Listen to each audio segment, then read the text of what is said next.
దేవునికి మహిమ కలుగాక. కూడి వచ్చిన సోదరులకు మరొకసారి మన ప్రభు అయిన యేసుక్రీస్తు వారి పుణ్యనామ హృదయపూర్వకంగా తెలియజేస్తున్నాం. పిల్లరా, ఇంతవరకు చక్కని విషయాలు అందించిన అన్నగారికి మరొకసారి మన అందరి తరపున కూడా హృదయపూర్వక వందనాలు. విలువైన మాటలు పిల్లరా, చక్కగా ప్రతి వారం మనం ధ్యానం చేసే ప్రయత్నం చేద్దాం. సమయాన్ని సద్వినియోగం చేసుకునే ప్రయత్నం కూడా చేద్దాం. పిల్లరా, చిన్న ప్రార్థన చేసుకుని వాక్యాల్లోకి వెళ్దాం. మహోన్నతుడు పరిశుద్ధుడైన మా ప్రియపల్లకు తండ్రి, గొప్ప దేవుడా, ఘనమైన రాష్ట్ర నీకు వందనాలు, స్తోత్రాలు తండ్రి. మీ అనాది సంకల్పం చెప్పిన తండ్రి, మమ్మల్ని సజీవంగా ఉంచి తండ్రి ఈ లోకంలో తండ్రి మీ మాటలు నేర్చుకోవడానికి తండ్రి, మీ కొరకు బ్రతకడానికి తండ్రి, మీ ఆలోచనలు మేము అంత జీవించడానికి తండ్రి, ఈ రీతిగా తండ్రి మీరు ఏర్పరచుకున్న సంకల్పమైన వందనాలు తండ్రి. దూర ప్రాంతమైనప్పటికీ, దూరదేశమైనప్పటికీ తండ్రి, గల ప్రాంతంలో తండ్రి ఇటు రీతిగా తండ్రి సమాసం కలిగి ఉండే వాక్యం మా జీవితంలో మీరు ప్రసాదించిన వాటికి స్తోత్రాలు తండ్రి. ఏమిచ్చినా మీరు రుణం తీర్చుకోలేము తండ్రి. మా బ్రతుకు కాలంలో తండ్రి మీకు విధేయత కలిగి బ్రతుకుతూ తండ్రి, మీ లేఖనంలో చక్కగా ధ్యానిస్తూ తండ్రి, వాటిని మా జీవితాలకు అవలంబించుకుంటూ తండ్రి, సత్య మార్గంలో సన్మార్గంలో నడుచుకోవడానికి తండ్రి, మా జీవనోపాధిలోనూ మా ఆధ్యాత్మిక జీవితంలోనూ చక్కగా వినియోగించుకునే భాగ్యాన్ని ఇచ్చాను తండ్రి. మీ కృప చూపెట్టిన తండ్రి, మా ఆత్మను నడిపించేది, మా ఆత్మను శక్తి గల రీతిగా తీర్చిదిద్దేది తండ్రి, నిత్య జీవాన్ని సదరించుకునేది తండ్రి. ఈ విలువైన మాటల వద్దకు మీ పాసని చేరినంతని మరొకసారి తండ్రి, మీ కృప చూపెట్టిన తండ్రి, అల్పని మీ పక్షం చేరి నీ మాటలు విత్తడానికి యోగ్యంగా మమ్మల్ని నిలబెట్టండి. నీ సహాయం అనుగ్రహించండి. మీ కృప చూపెట్టిన తండ్రి, రాజుల యొక్క వృత్తాంతంలో నుంచి మేము తండ్రి విలువైన మాటలను ధ్యానిస్తున్న తండ్రి, మీ ఆత్మ సాయం కూడా మాకు తోడు ఉంచండి. వినగల చెవులు గ్రహించి మంచి మనసుని బిళ్ళకు అనుగ్రహించండి తండ్రి. సమయోచితంగా మాట్లాడే తండ్రి, మంచి మాటలు తండ్రి, మీ పరిశుద్ధాత్మ సహాయాన్ని కూడా మాకు తోడుగా ఉంచమని మా ప్రాణేశ్వర శాస్త్రం ప్రాంచోకినా తండ్రి. ఆమె ప్రియులరా, సో ఇశ్రాయేలు రాజుల చరిత్రల నుంచి కొన్ని మాటలు మనం వింటూ ఉన్నాం. ఇంచుమించు 9 మంది రాజుల గురించి మనం విన్నాం. ప్రియులరా, ఉమ్మడి రాజ్యం విడిపోయిన తర్వాత మొట్టమొదటి రాజు ఎవరు? యెరోబాము. యెరోబాము తర్వాత అతని కుమారుడైన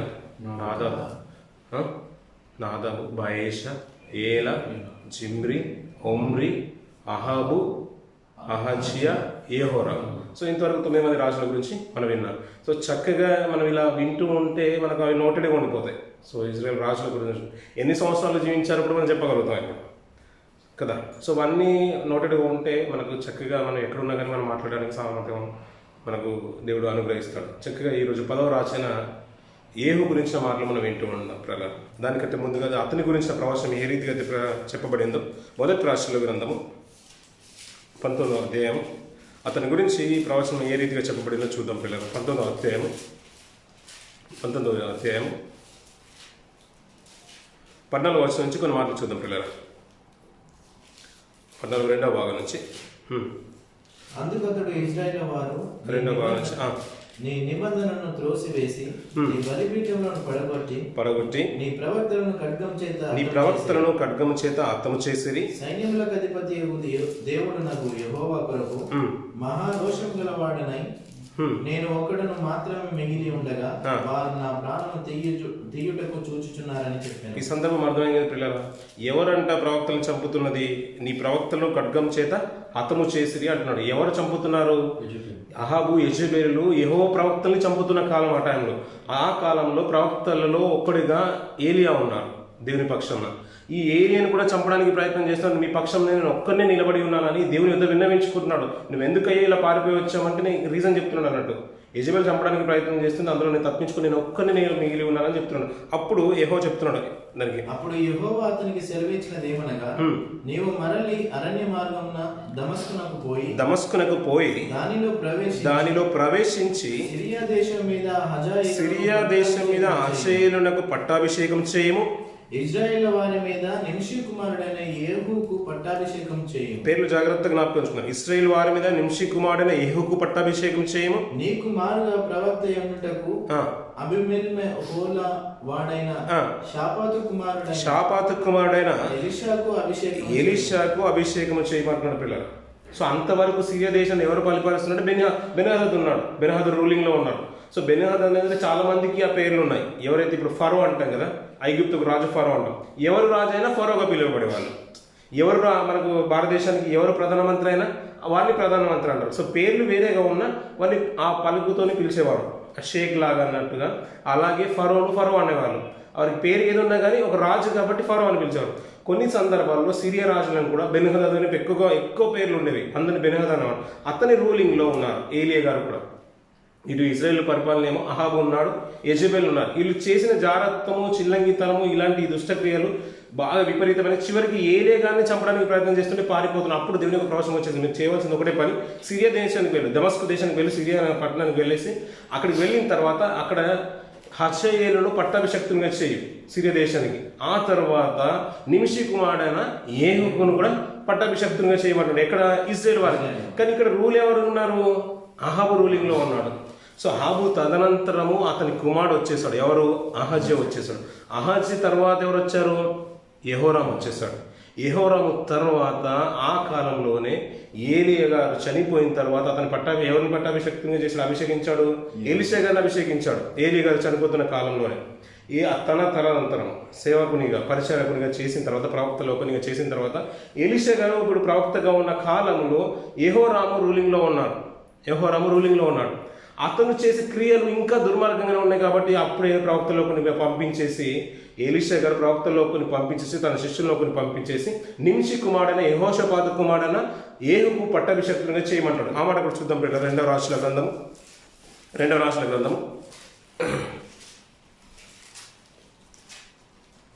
9వ అధ్యాయము మొదటి నుంచి కొన్ని మాటలు చూద్దాం పిల్లలు. అంతటా ప్రవక్త ఎలీషా ప్రవక్తల శిష్యులలో ఒకరిని పిలువనంపించి అతనితో ఇట్లా, నీవు నడుము బిగించుకొని ఈ తైలపు గిన్నె చేత పట్టుకొని రామోత్ గిలాదునకు పోయి. ఎలీషా గారు పంపిస్తున్నాడు, ప్రవక్తలు అతని శిష్యులలో కొన్ని పంపిస్తున్నాడు. అచ్చట ప్రవేశించినప్పుడు నిమిషికి పుట్టిన యెహోషాపాతు కుమారుడైన ఏహు ఎక్కడున్నాడని తెలుసుకొని. సో ఇక్కడ ఏమంటున్నాడంటే నిమిషికి పుట్టిన యెహోషాపాతు కుమారుడైన ఏహు. సో చాలా కొన్ని సందర్భంలో తాతగారి వంశాన్ని కూడా ఏమన్నారంటే తాతగారిని కూడా తండ్రి లెక్కలో పోల్చి చెప్పేవాళ్ళు. సో ఈ సందర్భాన్ని అదే అంటున్నాడు, నిమిషికి పుట్టిన అక్కడేమన్నాడు మొదటి రాశుల్లో నిమిషికి పుట్టిన ఏహును అభిషేకం అన్నాడు. ఇక్కడ ఏమంటాడు, నిమిషికి పుట్టిన యెహోషాపాతు కుమారుడైన ఏహుకు పట్టాభిషక్తంగా ఎక్కడైతే ఉన్నాడో కనుక్కొని అతన్ని దర్శించి అతని సహోదరుల మధ్య నుండి అతన్ని చాటుగా రప్పించి లోపలి గదిలోకి అతనికి పిలుచుకొని పోయి తైలపు గిన్నె తీసుకొని అతని తల మీద తైలపు పోసి, నేను నిన్ను ఇశ్రాయేలు మీద పట్టాభిషక్తునిగా చేసి తినని యెహోవా సెలవిస్తున్నాడని అతనితో చెప్పి ఆలస్యము చేయక తలుపు తీసి పారిపోయింది. సరిపోతుంది పిల్లలు. సో సందర్భం అర్థమైపోయింది పిల్లలు. కానీ ఆ పాటికి రూలింగ్ లో ఎవరున్నారు? ఇజ్రాయేలు రాజు అహాబు యొక్క కుమారులలో ఒకరైన యెహోరాము రూలింగ్ లో ఉన్నాడు. ఆ సందర్భంలోనే ఎలీషా ప్రవక్త తన శిష్యులను ఒకటి పంపించేసి ఏహును పట్టాభిషక్తునిగా చేయమని పంపించేస్తున్నాడు. కానీ ఈ ప్రవచనం ఎప్పటిది? ఏలియా గారి కాలంలో ప్రవచనం ఈ సందర్భంలో నెరవేరుతుంది. వెంటనే ప్రవక్త శిష్యుల్లో ఒకడు వచ్చేసి ఏహును సైనికుల నుంచి పిలిపించుకొని, అధిపతి నిన్నే అని నీ గురించి పిలిపించుకొని గదిలోకి తీసుకెళ్లి అభిషక్తునిగా చేస్తాడు. ఈ సందర్భంలో ఎందుకు చేశాడో పర్పస్ కూడా చెప్తాడు పిల్లలు. కింద చూడండి, అతను ఎందుకు చేశాడో చెప్తున్నాడు అన్నట్టు 7వ వచనం నుంచి.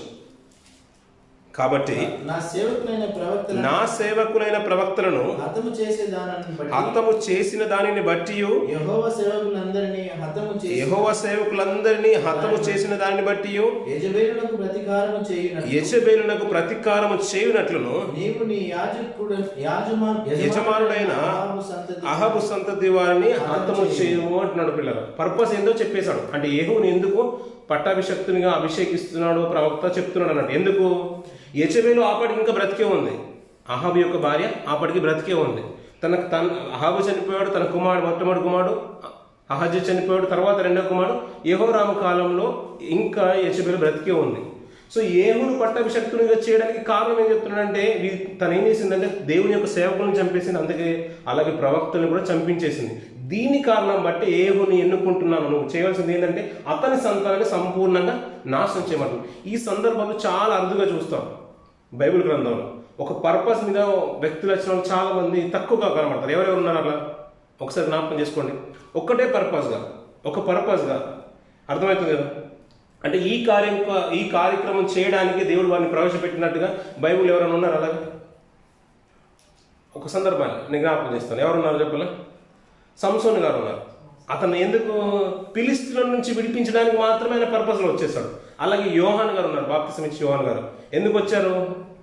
ఆయన కంటే ముందు వచ్చి మార్గం సరళం చేయడానికి వచ్చారు. ప్రభువైన యేసుక్రీస్తు వారు ఉన్నారు. ఆయన లోకానికి రక్షణ అనుగ్రహించడానికి పాపులను రక్షించడానికి ఈ లోకానికి వచ్చాడు. అలా పర్పస్లో భాగంగానే ఈ ఏహు కూడా కేవలం ఒకటే పర్పస్. ఎప్పుడు అతను ఆపాటి ఇంకా పుట్టి ఉండలేడు కూడా ఏహు ఆ కాలంలో. ప్రవచనం ఎప్పుడు వచ్చేసింది? ఆహాబు కాలంలోనే వచ్చేసింది. ఆహాబు చనిపోయాడు, అతని కుమారుడు చనిపోయాడు, ఇంకొక కుమారుడు చనిపోయాడు. చనిపోయే పరిస్థితులకు వచ్చేసరికి యెహోరాము కాలంలో ఏహును పట్టాభిషేకంగా చేసి అభిషేకించాడు. అతను ప్రవక్తల శిష్యుడు వచ్చి అభిషేకించి అతనికి కొన్ని మాటలు చెప్పిన తర్వాత వెళ్ళిపోతాడు. అక్కడ ఉన్న సైన్యం అంతా అడుగుతుంది, అధిపతులు అడుగుతున్నారు, సైన్యాధిపతులు అడుగుతున్నారు. కొంతమంది రథముల మీద రౌతుల మీద అధిపతులు ఉంటారు, కొంతమంది ఏనుగుల మీద అధిపతులు ఉంటారు, కొంతమంది బట్టలకు అధిపతులు ఉంటారు. సైన్యాధిపతులు చాలా రకాలుగా ఉంటారు కదా. వీరందరూ కూడా కూర్చున్న సందర్భం నుంచి ఏహును ప్రత్యేకించి తీసుకెళ్లి అభిషేకంగా చేశాడు. ఎందుకు వచ్చాడు ఆ పనికి మాలిన వాడు, రీజన్ ఏంటనో వీళ్ళు అడుగుతున్నారు అన్నట్టు. చెప్తున్నానంటే అతను నాకు పట్టాభిషక్తునిగా చేశాడు, నా యజమానుడి యొక్క కుటుంబం ఈ అహాబు యొక్క సంతానాన్ని నాశనం చేయడానికి నన్ను దేవుడు అభిషేకించాడంట, ఆ మాటలు తెలియజేయడానికి వచ్చేసాడని చెప్పిన వెంటనే ఈ సైన్యం అంతా కూడా వెంటనే బట్టలు పరిచి తమ వస్త్రములు పరిచి ఏహు రాజు అయి ఉన్నాడని ప్రకటించేశారు పిల్లలు. ఇశ్రాయేలుకు రాజుగా ఎవరిని ఎన్నుకున్నారు? ఇప్పుడు ఏహుని ఎన్నుకున్నాడు. అభిషేకము ఎవరి ద్వారా వచ్చింది? ప్రవక్త ద్వారా వచ్చేసింది. కానీ ప్రవచనం ఎవరిది? దేవుని యొద్ద నుంచి వచ్చిన వాక్కు. దాని నెరవేర్పు ఇంచుమించు 2 తరాల తర్వాత జరుగుతుంది పిల్లలు. అలా జరిగిన వెంటనే ఇతను తీసుకున్న నిర్ణయం ఏంటో తెలుసా? వెంటనే అతని యజమానుడైన యెహోరాము మీదకి తిరుగుబాటుకు వచ్చేసాడు. అహాబు యొక్క కుమారుడు మీదకి తిరుగుబాటు వచ్చేసాడు. ఆ పాటికి అతనికి సిరియన్ల చేత యుద్ధాలు జరిగినాయి. అతను గాయాలు పొందిన. అక్కడ ఎవరున్నారు రాజుగా? సిరియన్లకు రాజు ఎవరున్నారు? హజాయేలు ఉన్నాడు. సో బెన్హదదు చనిపోయిన తర్వాత ఏలీ గారు ఏమన్నారు? ఏలీ గారి దగ్గర మాట వచ్చి ఏమంది? నువ్వు వెళ్ళి సిరియా దేశానికి వెళ్ళి దమస్కు అనే ప్రాంతానికి వెళ్ళేసి అక్కడ హజాయేలును పట్టాభిషేకం చేయమన్నాడు. సో ఆ పట్టాభిషేకం చేసిన తర్వాత 2 మాటలు చెప్తున్నాడు. ఇటు హజాయేలును పట్టాభిషక్తునిగా చేయు, ఇటు ఇశ్రాయేలులో నింషి కుమారుడైన ఏహును అభిషక్తునిగా చేయు, నీ తర్వాత ఏలీషాను కూడా అభిషక్తునిగా చేయి. వీరు అక్కడికి ఒక మెయిన్ పర్పస్, ఒక మెయిన్ టాస్క్ ఏమంటున్నారంటే ఈ అహాబు సంతానం అంట బ్రతికున్నంత కాలం వారిని సమూలంగా నాశనం చేయాలి. దేవుడు ఒకటే నిర్ణయం తీసుకున్నాడు, వీరి సంతానాన్ని సమూల నాశనం చేయాలి. ఎందుకు సమూల నాశనం చేయాలి? మరీ దుర్మార్గంగా ప్రవర్తించారు. ఎంత దుర్మార్గంగా ప్రవర్తించారంటే దేవుని సేవకుల్ని చంపించేంత దుర్మార్గంగా ప్రవర్తించారు. దేవుడు కాదని బయలుకు బలిపీఠలు కట్టి అర్పణలన్నీ కూడా వారికి అర్పిస్తున్నారు.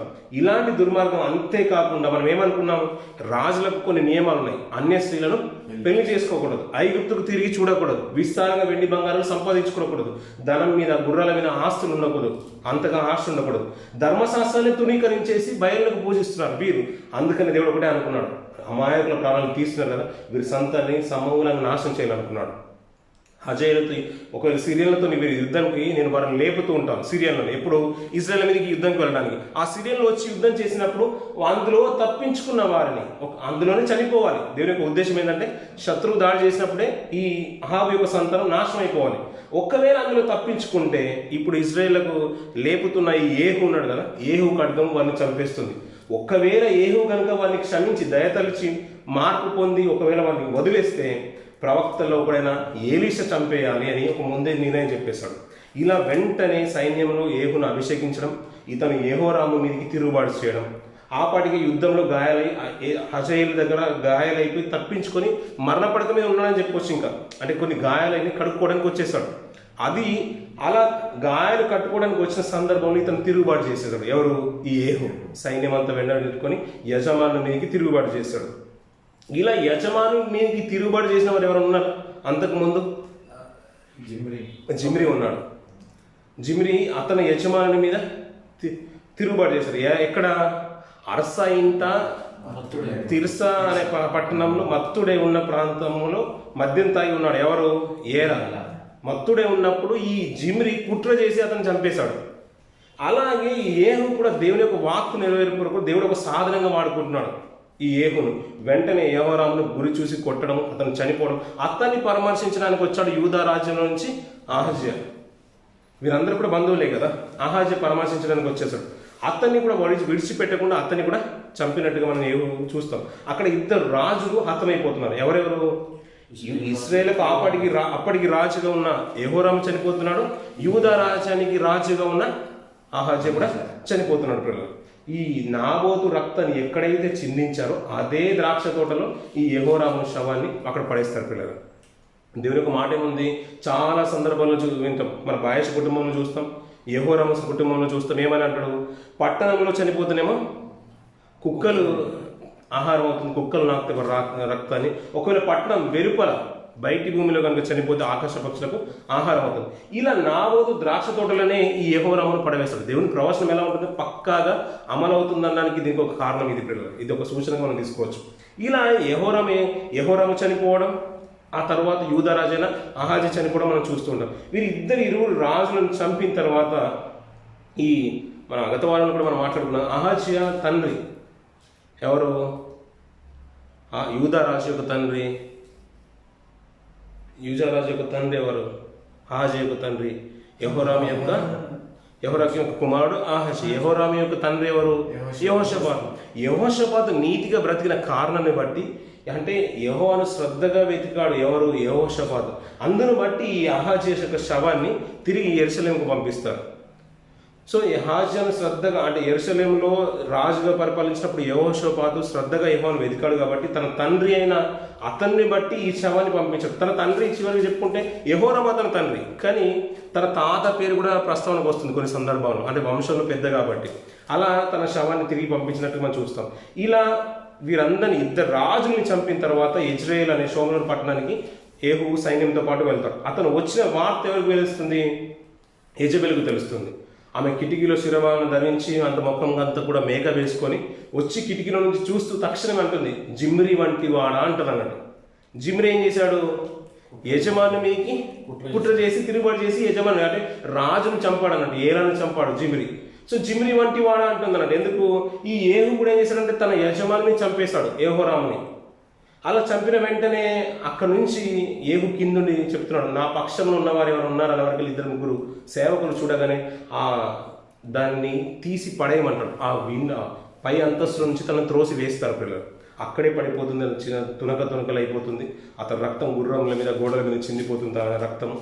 చివరికి అతను ఒక రాణి కాబట్టి అతను విడిచిపెట్టడం వాళ్ళకి ఇష్టం లేక తిరిగి శవాన్ని తీయమంటాడు. కానీ చివరికి మిగిలిందంటే కాళ్ళు తలకాయ మాత్రమే మిగులుతుంది. శరీరం అంతా కూడా ఆల్మోస్ట్ కుక్కలన్నీ కూడా నాకేస్తాయి పిల్లలు. అలా తన యెజబెలు కూడా చనిపోతుంది. ఇప్పుడు ఎవరు చనిపోయారు, అహాబు ముందుగానే చనిపోయాడు, తన కుమారుడైన యెహోరాము చనిపోయాడు, అలాగే తన అహాబు యొక్క భార్య అయిన యెజబెలు చనిపోయింది. ఇలా తన ఒక అంటే తక్షణ కర్తవ్యం లాగా తీసుకోగానే, రూలింగ్లకు రాగానే తీసుకున్న నిర్ణయాల్లో ఇదన్నట్టు. రాజును చంపేశాడు, అలాగే ఎవరైతే బయలుదేవతలను ప్రోత్సహించారో, చెడుకు ప్రేరేపణ తీసుకొచ్చారో ఇశ్రాయేలు జనాంగంలోకి, ఆ యెజబెల్ని కూడా ఏహు చంపించేశాడు పిల్లలు. తదనంతరము అతనికి షోమ్రోన్లో 70 మంది కుమారులు ఉన్నారు పిల్లలు. ఎవరికి, అహాబుకు. అంటే ఈ అహాజియా యెహోరాము కాకుండా ఇంచుమించు షోమ్రోన్లో ఉపపత్ని కుమారులు 70 మంది ఉన్నారు. 70 మంది కుమారులు ఉన్నారు అహాబుకు. సో దేవుని యొక్క ప్రవచనం ఏంటి, సంతానాన్ని సమూల నాశనం చేయాలి అహాబు యొక్క సంతానాన్ని. ఈ 70 మంది కుమారులు ఉన్నారు కాబట్టి షోమ్రోన్లో వెంటనే షోమ్రోన్కు తాకీదులు పంపించేశాడు. అక్కడ సామంతులు ఉంటారు కదా ఈ రాజకుమారులను చూసుకోవడానికి. మీరులో ఆ 70 మందిలో అంటే యోగ్యుడైన వాడిని, అంటే అధిపతిగా మీరు చేర్చుకొని నా మీదికి తిరుగుబాటు చేయమని ఒక తాకీదులు పంపించేశారు, ఆ శాసనాలు పంపించేశారు, ఒక ఉత్తరాన్ని పంపించేశారు. ఆ ఉత్తరం పుంజుకున్న వెంటనే అక్కడ ఉన్న అధిపతులు అందరూ అనుకున్నారు, సామంతులు అందరూ ఏమనుకున్నారంటే ఇద్దరు రాజులే నిలవలేదు అతని ముంగట. ఎవరెవరు నిలవలేదు, యెహోరాము యూదా రాజు అయిన అహాజ్యా, ఇశ్రాయేల్ రాజు అయిన యెహోరామే ఈ ఏహు ఎదుట నిలవలేక పారిపోయాడు. అతను ఇద్దరిని చంపేశాడు. అలాంటిది మేము ఎలా నిలవగలుగుతామని, మేము మీ దాసులము, మీ ఏ మాట సెలవిస్తామో దాని పక్షమని దాని ప్రకారం మేము చేస్తామని వీరు సరెండర్ అయిపోతారు. ఎవరు, ఈ 70 మందిని పోషిస్తున్న సామంతులు సరెండర్ అయిపోయేవరకు రేపటికి ఈ వేళకు ఆ అహాబు యొక్క కుమారులను 70 మంది మీ రాజకుమారుల యొక్క తలలు తెంచి గంపలలో పెట్టి తిరిగి అక్కడ శోభనకు పంపించమంటాడు, నా ఎదుగు పంపించమంటాడు, ఏహు పంపించమంటాడు. వీరు సామంతులందరూ ఏం చేస్తారంటే ఆ 70 మంది యొక్క రాజకుమారు యొక్క తలలు తెగించేసి గంపలో పెట్టి అతని ఎదుగుకి పంపించేస్తాడు. పిల్లలు అతనంతటిని కూడా కుప్పగా పేరుస్తాడు. దేవుని శాసనం ఎలా నెరవేర్చబడుతుంది, ప్రవచనం ఏ రీతిగా నెరవేర్చబడుతుందో అర్థమవుతుంది పిల్లలు. అతనికి ఇచ్చిన టాస్క్ అంతే, అతని పర్పస్ అంతే, అతను ఏర్పాటు చేసిన కాలం అంతే. ఎందుకు, యోహాన్ గారు ఏ రీతిగా అయితే బాప్తిసం ఇచ్చి యోహాన్ గారు వచ్చిన వెంటనే ప్రవచనం ఎలా చేస్తాడు అంటే అరణ్యంలో ప్రకటిస్తున్నాడు, కేకలు ప్రకటిస్తున్నాడు, అంటే నేను మార్గం సరళ చేయడానికి వస్తున్నాడు, నా వెనుక వచ్చేవాడు గొప్పవాడు, అతని చెప్పుల వారు విప్పడానికి కూడా నేను సరి అయిన వాడిని కాను, యోగ్యుని కాను, నేను బాప్తిసం ఇస్తున్నాను, నీళ్ళలో బాప్తిసం ఇస్తున్నాను, నా వెనుక వచ్చేవాడు అగ్నిలోను పరిశుద్ధాత్మతోను బాప్తిసం ఇస్తున్నాను. ఏ రీతిగా అయితే ప్రవచనపూర్వకంగా మాటలు తెలియజేశాడో ఆ రీతిగానే ఏహు వచ్చిన వెంటనే రాజును చంపేశాడు. రాజు యొక్క అంటే అతని తల్లి యెజబెలును చంపేశాడు. అలాగే తన సంతానందరినీ కూడా నాశనం చేస్తాడు. 70 మంది రాజకుమారులను కూడా చంపించేశాడు పిల్లలు. అలా 70 మంది తలలు పెట్టిన తర్వాత అక్కడ ఉన్నవాళ్ళు అనుకుంటున్నారు, ఇంతమంది అన్యాయంగా చంపేశాం కానీ మీరు బాధపడవద్దు, ఇది ఏలియా గారి కాలంలోనే ప్రవచనం వచ్చేసింది. ఎలీషా గారి కాలంలో ఉన్నప్పటికీ ఇది ఏలియా కాలంలోనే ప్రవచనం వచ్చేసింది. తన సేవకుడైన ఏలియా గారి ద్వారా సెలవిచ్చిన మాట నెరవేర్పు కొరకు ఇలా జరిగిందని ఏహు ప్రత్యుత్తరం ఇస్తాడు పిల్లలు. ఇలా రాజకుమారులందరినీ చంపించేస్తున్నాడు. ఇలా వెళ్తూ ఉంటే ఇప్పుడు యూదారాజు అయిన ఆహాజే ఉన్నాడు కదా, ఇతను పరామర్శించడానికి వచ్చినప్పుడు అతను చనిపోయాడు కదా, అతని సేవకులు కూడా రాజు యొక్క యూదారాజు అతని రాజకుమారులు ఉంటారు కదా, ఉపపత్ని కుమారులు వాళ్ళందరూ ఉంటారు. వీరందరూ ఈ ఇజ్రాయేల్ రాజ్యానికి వస్తూ ఉంటారు అన్నట్టు, రాణి యొక్క కుమారులను పరామర్శించడానికి వస్తూ ఉంటారు. అలా ఎప్పుడైతే చూసాడో ఏహు ఆ యూదారాజు యొక్క రాజకుమారులను కూడా ఎవరిని వదిలిపెట్టకుండా ఇంచుమించు 42 మందిని అతులుగా చేసేసి అదే గొర్రెబొచ్చు కత్తిరించి వారి ఇంటి గోతిలో పాతి పెట్టేస్తారు పిల్లలు. అంటే ఎవరిని వదిలిపెట్టట్లేదు అన్నట్టు, దేవుని యొక్క శాసనాన్ని పక్కాగా అమలు చేస్తున్నాడు ఎవరు, ఈ ఏహు. ఇలా అయిన తర్వాత రేకాబు కుమారుడైన యెహోనాదాబు కనిపిస్తాడు పిల్లలు మార్గ మధ్యంలో. ఏహుకు చాలా మంచి కుటుంబం, మంచి సంతతి అని చెప్పడానికి రేకాబు సంతతి పిల్లలు. అలా అతను కనిపించగానే ఒక మాట అంటాడు, నా మనసు నీ ఎడలో ఉన్నట్టుగా నా ఎడల నీకు ఉన్నదంటే ఉన్నదని ఇద్దరు వందనాలు చేసుకొని తన రథం మీద ఎక్కించుకొని ఒక పెద్ద కుయుక్తితో కూడా ఇది ఒక కుట్ర చేస్తాడు పిల్లలు. ఏమంటాడంటే దేవాలయాలకు చాటింపు చేస్తాడు మందిరంలో.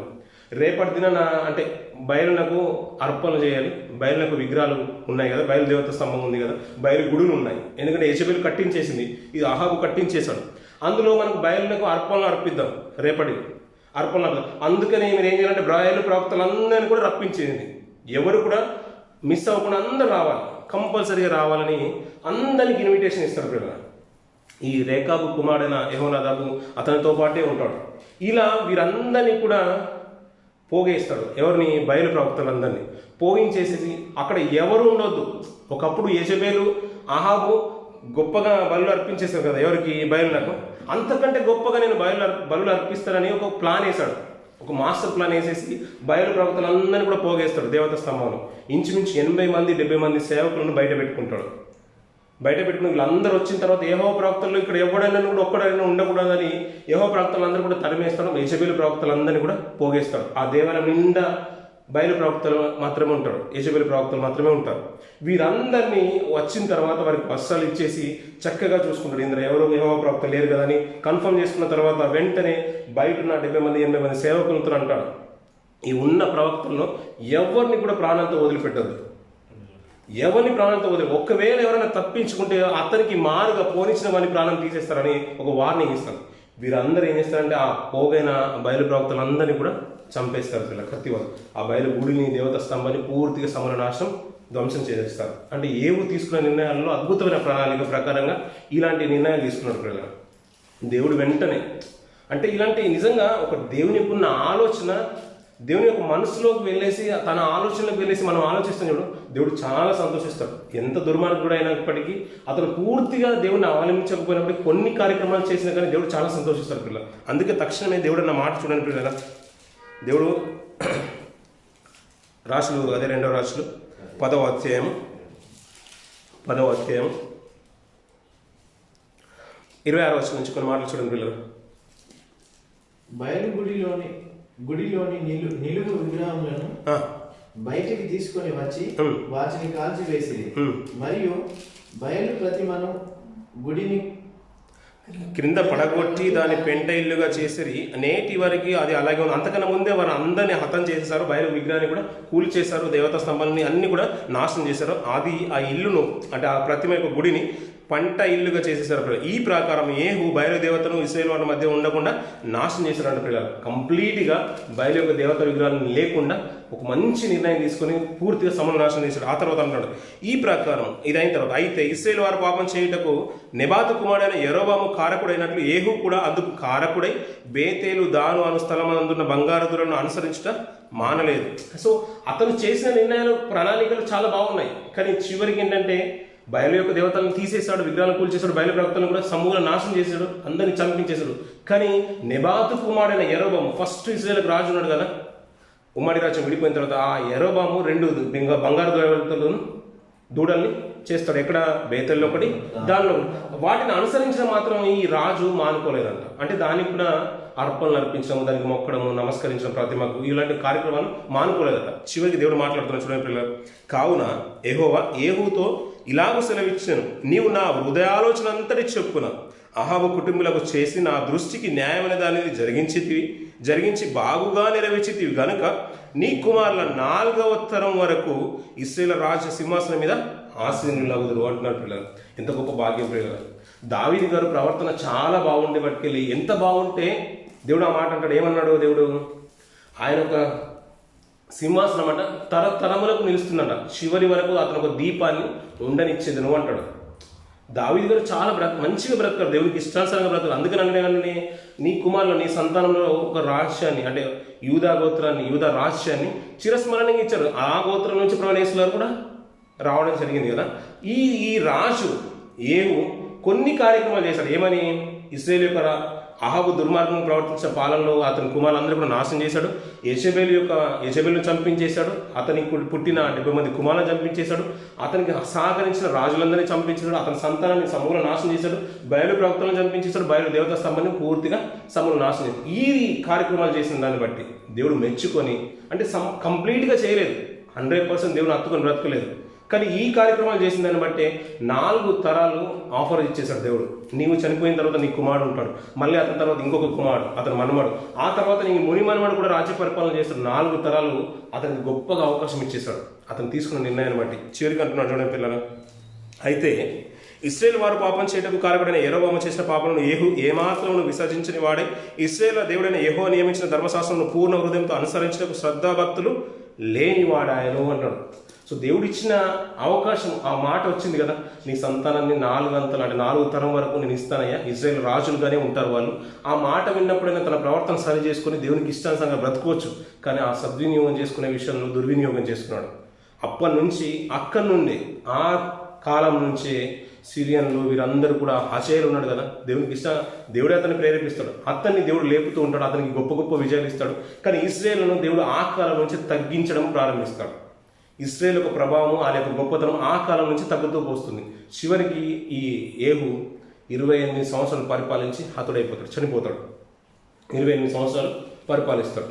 ఇతను 28 సంవత్సరాలు పరిపాలించి చనిపోతాడు. తర్వాత యెహోయాజు అతని తర్వాత అతని కుమారుడు పరిపాలన కోసం. కానీ దేవునికి ఒక ఆలోచనలో దేవునికి ఇష్టానుసారంగా బ్రతికిన విధానాన్ని బట్టి దేవుడు 4 తరాలు రాజుగా ఉంటారయ్యా నీ సంతతిలో అని ఒక మంచి మాట చెప్పేశాడు పిల్లలు. ఒక విషయం గుర్తుంచుకోవాలి పిల్లలు, ఇలాంటి సందర్భాలు చదువుతున్నప్పుడు చరిత్రలు ఏమైనా గుర్తుకొచ్చాయి? ఇలాంటి సందర్భాలు చదువుతున్నాయి. ఇప్పుడు ఏహు ఒక నియమాన్ని చేస్తాడు. ఏమని? అహాబ్ యొక్క కుమారులు, అంటే యెజెబెలు యొక్క సంతానాన్ని నాశనం చేసేసాడు. బయలుదేవత విగ్రహాలను కూడా సమూల నాశనం చేశాడు. దాన్ని బట్టి దేవుడు గొప్ప ఆఫర్ ఇచ్చాడు, గొప్ప బహుమానం ఇచ్చేసాడు అనుకోండి. ఇలాంటి కార్యక్రమాలు చరిత్రలో మనకి ఏమైనా గుర్తుకొచ్చాయి? ఎప్పుడైనా విన్నట్టు కానీ, ఎప్పుడైనా చదివినట్టు కానీ ఏం గుర్తుకు రాలేదు? ఒక విషయాన్ని జ్ఞాపకం చేస్తాను. సంఖ్యాకాండం, ఆ మాట చూసుకొని ముగించుకుందాం పిల్లలు.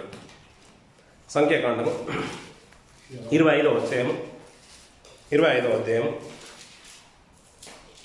అధ్యాయం మొదటి నుంచి కొన్ని మాటలు చూద్దాం పిల్లలు.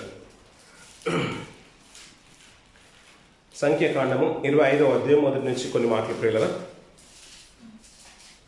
ఇశ్రాయేలీయులు షిత్తీములో దిగి ఉండగా ప్రజలు మోయాబు రాణులతో వ్యభిచారం చేశారు. ఈ సందర్భం ఎప్పుడు?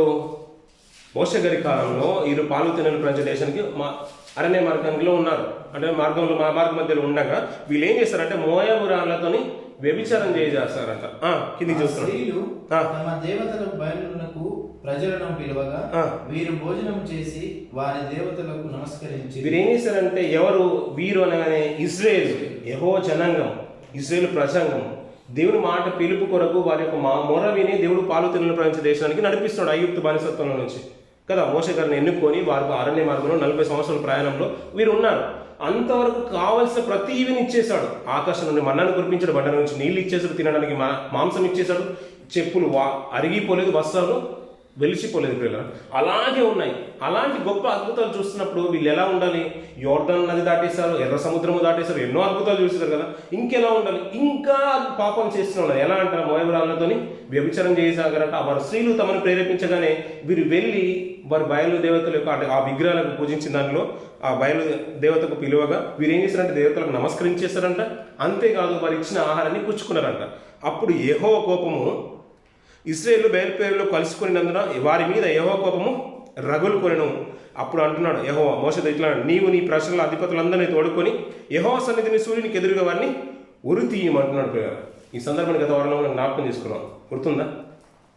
లేవీల చరిత్రల గురించి మాట్లాడుతున్నప్పుడు వారి గురించి మాట్లాడుకున్నాం. వీరు చేసిన తప్పిని బట్టి యెహోవా కోపము రగులిపోయింది. ఇంచుమించు వారందరినీ కూడా యెహోవా అంటే సూర్యునికి ఎదురుగా అంటే తూర్పుకున ప్రత్యక్ష గుడానికి ద్వారానికి ఎదురుగా తూర్పున ద్వారాన్ని పెట్టేసి వారందరినీ ఉరి తీసేయని యెహోవా కోపం రగులిపోయింది పిల్లల. అలాంటి సందర్భంలో ఇంచుమించట పిల్లల 24,000 మంది తెగులు చేత చనిపోతారు. తెగులు చేత 24,000 మంది చదువు. ఇలా ఉన్నప్పుడు ఎలా ఉండాలా?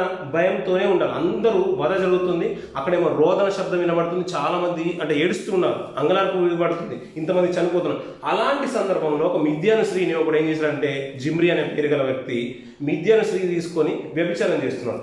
ఇలా 24,000 మంది తెగులతో చనిపోతున్నారు. అందరేమో రోదన ధ్వని ఉంది. అలా దేవుని యొక్క మాట ఏమొచ్చిందంటే మరీ తీవ్రంగా వచ్చేసింది. వారందరినీ సూర్యునికి ఎదురుగా ఉరి తీసేయమన్నాడు. ఎంతగా అంటే అంత కోపం రగిలిపోయింది అన్నట్టు. ఇది నేను ఇన్ని చేశాను కదా, ఇక్కడైనా మారొచ్చు కదా, అయినప్పటికీ ఇలా బ్రతుకుతున్నారు కదా, వారిని ఉరి తీసేయన్నా కానీ అందులో తెగులు వచ్చేసి ఇంచుమించు 24,000 మందిని చంపేసింది.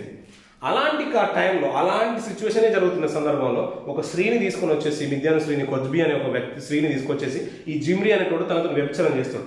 అలాంటి సందర్భంలో ఫినెహాసు ఒక ఈటెను బల్లెంని తీసుకొని వచ్చేసి పైనుంచి పొడుస్తే ఇద్దరికి దిగిపోతుంది పిల్లలు. ఇద్దరు వ్యభిచారం చేసినప్పుడు చూసి ఆ బల్లెంని తీసి పొడుస్తారు. ఈ కడుపులో వీపులో పొడిస్తే ఇద్దరికి దిగిపోతుంది. వెంటనే దేవుని మాట ఏమన్నాడు తెలుసా? ఆ మాట చదువుకొని మేము చేసుకున్నాం పిల్లలు. 8వ వచనం నుంచి 7వ వచనం చూద్దాం. 7వ వచనం నుంచి యాజకుడైన 25వ అధ్యాయం 7వ వచనం నుంచి యాజకుడైన అహరోను మనమడును ఎలియాజరు కుమారుడైన ఫినెహాసు అది చూచి సమాజం నుండి లేచి ఈటెను చేత పట్టుకొని పడక చోటికి ఆ ఇశ్రాయేలును వెంబడి వెళ్ళి ఆ ఇద్దరిని అనగా ఆ ఇశ్రాయేలుని ఆ స్త్రీ కడుపులో గుండా దూసిపోవునట్లు పొడిచెను. అప్పుడు ఇశ్రాయేలు నుండి తెగులు నిలిచిపోయిన 24,000 మంది ఆ తెగులు చేత చనిపోయి. అప్పుడు యెహోవా మోషేకు ఇలాగ సెలవిచ్చును, ఆ యాజకుడైన అహరోను మనవడును ఎలియాజరు కుమారుడైన ఫినెహాసు వారి మధ్యను నేను ఓర్వలేనిది తాను ఓర్వలేకపోవటం వలన ఇశ్రాయేలు మీద నుండి నా కోపం మళ్లించును గనుక నేను ఓర్వలేక ఉండి ఇశ్రాయేలును నశింప చేయలేదు. కాబట్టి అతనితో ఇట్లనము, అతనితో నేను నా సమాధాన నిబంధన చేయించున్నాను, అది నిత్యమైన యాజక నిబంధనగా అతనికి అతని సంతానమునకు కలిగి ఉండను. ఎలానగా అతడు తన దేవుని విషయమందు ఆసక్తి గలవాడై ఇశ్రాయేలు నిమిత్తం ప్రాయచిత్తం చేసిన గనుక. సో ఈ సందర్భాన్ని మాట్లాడుతున్నాడు పిల్లల. యాజక ధర్మాన్ని ఈ ఫినెహాసు సంతానికి దేవుడు ఇచ్చేశాడు పిల్లల. మందిర సేవ పరిచర్య అంటే యాజకత్వం ఎవరు చేయాలి? అహరోను మోషే ఆరోను కుటుంబంలో అహరోను చేయాలి. అహరోను కుటుంబం చేయాలి. అహరోనులో కుటుంబంలో ఎలియాజరు కుమారుడును ఫినెహాసుకి ఇచ్చేశాడు. అంటే అహరోను మనమడికి ఇచ్చేశాడు. ఎవరికి? ఈ ఫినెహాసు సంతానికి ఇచ్చేది. ఇక్కడ నుంచి పరిచర్య ఇతనే చేయాలి, ఇతని సంతానమే చేయాలి. అతను తీసుకున్న నిర్ణయం ఏంటి? అంటే తెగుల చేత అంత విపరీతమైన వ్యభిచారం జరుగుతుంది కదా, దేవుడు ఓర్వలేదని ఈ ఫినెహాసు కూడా ఓర్వలేదు. సో అతను నా ఆలోచనలోకి వచ్చి ఆలోచించాడు. అందుని బట్టి నేను ఒక నిత్యమైన నిబంధన ఇస్తాను, నేను నూతన నిబంధన ఇస్తాను. ఇంతవరకు అయితే అహరోను కుటుంబం కదా యాజకత్వం చేసింది, ఇక్కడ నుంచి అహరోను కుటుంబం కాదు, చేయవలసింది ఈ ఫినెహాసు సంతానమే చేయాలి అని ఒక ప్రవచనాన్ని దేవుడు వారికి ఇచ్చేశాడు, ఒక వాగ్దానాన్ని ఇచ్చేశాడు, నిబంధనను మార్చేశాడు. అలాగే యేహూ కూడా తీసుకున్న నిర్ణయాలు కొన్ని అయినప్పటికీ దేవుని ప్రణాళిక ప్రకారం నడుచుకున్నాడు. దేవుడు సహించలేని దేవుని యొక్క ఆలోచనలకు వెళ్ళి యెజెబెలును తన సంతతిని సమూల నాశనం చేశాడు. అలాగే బయలు దేవత విగ్రహాలను కూల్చేశాడు. దేవుడు ఓర్వలేని ప్రతిదాన్ని కూడా సమూల నాశనం చేసి తీసేశాడు. కానీ ఈ యరొబాము ప్రవర్తించినట్టు ఆ దేవత విగ్రహాలకి ఆ బయలు అంటే దాను బేతలో ఉన్న బంగారు దేవతలకు విగ్రహాలకు పూజించడం మాత్రం మానుకోలేదు. కొద్ది కాలమైనప్పటికీ 28 సంవత్సరాల పరిపాలన దేవుడు ఇచ్చేశాడు. నిజంగా చెప్పాలంటే ఇశ్రాయేలులో 2వ రాజు, అంతగా అత్యధికంగా పరిపాలించిన రాజు యేహూ. 28 సంవత్సరాల పరిపాలన. మనం ఇంతవరకు చూసుకున్న 9 మంది రాజులు 24 లాస్ట్. అలాంటిది 28 సంవత్సరాలు పరిపాలన చేశాడు. ఎందుకు? దేవుని కొన్ని కార్యక్రమాలైనా కానీ శ్రద్ధ భక్తులు చేశాడు, కానీ చివరికి ఆసక్తితో దేవుని అనుసరించలేదు. అందుని బట్టి ఏమన్నాడంటే ఇశ్రాయేలును తగ్గించడం ప్రారంభించేశాడు ఆ కాలంలో నుంచి. సో ఈ మాటలు బట్టి ఏమవుతుంది? కొద్ది కాలమైనప్పటికీ మన బ్రతుకు కాలం అంతా దేవుని హత్తుకొని బ్రతికితే దేవుడు తగిన కాలంలో మనం హెచ్చిస్తాడు. ఆయన హెచ్చించు రీతిగా మన బ్రతుకు కాలం వినియోగించుకుందాం. ఆయన దయ దాక్షిణ్యం కలిగి మనం ఈ లోకంలో బ్రతుకుదాం. ఆయన దయ లేకపోతే ఏది కూడా లేదు ప్రియులారా. ఇలాంటి రాజులు ఎక్కడో ఉన్న ఏహోను దేవుడు ఎందుకు ఎన్నుకోవాలి? నిజంగా చెప్పాలంటే అతని యొక్క రాజవంశమే కాదు అతను రాజు కావడానికి, కానీ ఎప్పుడో వచ్చిన ప్రవచనం ఎలీషా గారి కాలంలో, అంటే అహాబు సంతానంలోనే రాజు కావాలి. కానీ అయినప్పటికీ దేవుని యొక్క ప్రణాళిక ఏంటంటే ఎవరైతే కొద్దిగా నీతిగా బ్రతుకుతారేమో దేవుని యొక్క ఆలోచన చాలా మనసు ఎప్పుడు అంటే ఆతురత పడుతుంది, సంతోషంగా ఉంటుంది. ఎవరైనా నా కొరకు బ్రతుకుతారేమో అని ఆకాశం నుంచి ఎప్పుడు దేవుడు చూస్తూనే ఉంటాడు, నా కొరకు నా దేవుని వెతుకుతే వారు కలరేమో అని. కానీ ఎవరైనా ఉంటారేమో అని ఆసక్తితో ఉంటారు, కానీ ఎవరైనా ఉంటారు కొంతకాలం బ్రతుకుతారు, మళ్ళీ వెంటనే మనం మారిపోతాం ప్రియులు. కానీ మన విశ్వాస జీవితం కూడా ఎలా ఉండాలంటే నదిలా ప్రవహిస్తూనే ఉండాలి, చెరువులో ఎండిపోకుండా నదిలా ప్రవహిస్తూనే ఉండాలి. నిరంతరం దేవుని ఆశ కలిగి, దేవుని తృష్ణ కలిగి, దేవుని మాటల కొరకు బ్రతికే ప్రయత్నం చేద్దాం. ఈ కొద్ది మాటలు దేవుడు గురించి ఆశ్రయించిన కాక దయచేసి లేచి నిలవడం ప్రియులరా. ముగి ప్రార్థన చేసుకుని కార్యక్రమాన్ని ముగించుకుందాం.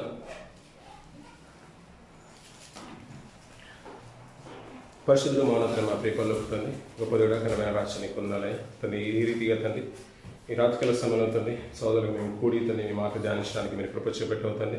విలువైన మాటలు తండ్రి పరిశుద్ధ గ్రంథాలు మాట్లాడాను అంత మేము ధ్యానించడానికి తండ్రి మీరు ఇచ్చిన గొప్ప భాగ్యానికి నీకు పొందాలి తండ్రి. అయ్యా నీకున్న తండ్రి మాకంటే ముందుగా తండ్రి ఎంతోమంది గొప్పవారు తండ్రి కాలం చేసి అందరికి లోకాన్ని విడిచిపెట్టి వెళ్ళిపోయారు తండ్రి. మాకు మాదిరించడానికి తండ్రి ఎంతోమంది ప్రవక్తలు వచ్చారు తండ్రి. అయ్యా వారికంటే ముందుగా రాజులు కూడా వచ్చారు తండ్రి. అయ్యా నీకు నీతిగా బ్రతికిన యొక్క రాజ్యాలు తండ్రి చిరస్మరణీయంగా వారి పరిపాలన తండ్రి సుఖ సంతోషాలుగా అందరూ గడిచినట్టుగా మేము చూస్తాం దానికి పొందాం తండ్రి. అయ్యా నీకు తండ్రి ఇశ్రాయేలు రాజుల వృత్తాంతాలు మేము చూసుకున్నాం దానికి పొందాం తండ్రి. నీతిగా బ్రతికినప్పుడు కొద్ది కాలమైనప్పటికీ నీతిగా బ్రతికినప్పటికీ తన ఆ యొక్క రాష్ట్రాన్ని విస్తరించినట్టుగా తండ్రి తన సంతతిని ఆస్వాదించినట్టుగా మేము ఏవో పరిపాలన చూస్తాం దానికి పొందాం తండ్రి. విలువైన మాటలు తండ్రి ప్రతి మాట తండ్రి మా హృదయంలో నాటింపచేయండి తండ్రి. ఇలాంటి మాటలను బట్టి తండ్రి మా బ్రతుకులు మేము సరి చేసుకోవడానికి మా జీవితాలకు తండ్రి ఒక దృష్టాంతాలుగా ఉంచుకొని తండ్రి అయ్యా సరైన రీతిలో బ్రతుకుతూ తండ్రి నిత్యత్వం ఉందని అయ్యా నీకు అయిష్టకరంగా బ్రతికిన బ్రతుకుల్లో తండ్రి ఏమాత్రం కూడా సంతోషం లేదు, తుదకు అది మరణం వరకు దారి తీస్తుందని తండ్రి మరొకసారి తండ్రి మీ మాటలు బట్టి మమ్మల్ని హెచ్చరించిన విధానం పొందాలి తండ్రి. మా ఆత్మీయ జీవితాన్ని ఇంకా ఫలభరితంగా ఉండండి. వచ్చిన ప్రతి ఒక్కరిని కూడా మేము చిలికపోతుంది వారందరి హృదయంలో ఈ మాటలు నాటిపోయి తండ్రి. అయ్యా వచ్చే వారిని తండ్రి ఆసక్తితో తండ్రి నిసరించే భాగ్యం తెచ్చింది. ఈ వారమంతా కూడా తండ్రి మీ మాటలు ధ్యానిస్తూ తండ్రి నెమరు వేసుకుంటే బ్రతికే భాగ్యం తెచ్చింది. మీ కృప తోడ్పడ దయచేయండి తండ్రి. నిశ్చితమైన తండ్రి రేపటి దినాన్ని జరుగు కార్యక్రమం కూడా మేము సంతోషంగా పాల్గొనే భాగ్యం ఇవ్వమని మా ప్రభువు రక్షకుడైన క్రీస్తు శాస్త్రం పాలించి తండ్రి. ఆమేన్. సత్యమేషన్ ప్రసంపన శంకలుగా ఆమేన్.